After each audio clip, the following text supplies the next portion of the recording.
Imagine controlling a huge amount of power with just a tiny electrical signal. How does a single pulse from a small circuit manage to switch on a much larger load and keep it on, even after that tiny signal disappears? This incredible capability is often achieved using a special semiconductor device, and understanding its behavior is key.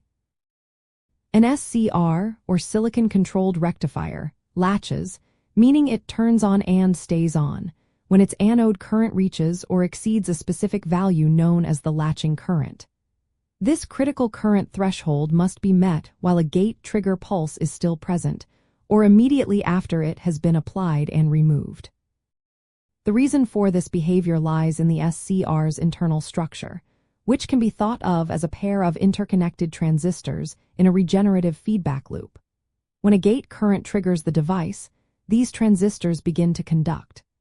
For this internal positive feedback loop to sustain conduction, a minimum anode current is required to overcome recombination losses and maintain sufficient current gain within the transistors. If the anode current falls below this threshold during the initial turn-on phase, the regenerative action cannot sustain itself, and the SCR will not fully latch or will turn off prematurely.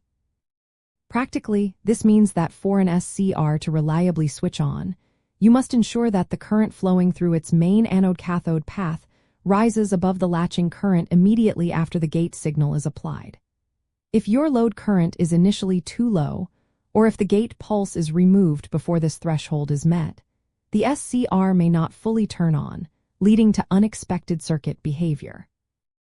Careful consideration of the load impedance and power supply during the turn-on phase is therefore essential. It is also important to distinguish the latching current from the holding current. The latching current refers to the minimum anode current needed to initiate and sustain conduction after a gate trigger. In contrast, the holding current is the minimum anode current required to keep the SCR conducting after it has already fully turned on and the gate signal is absent.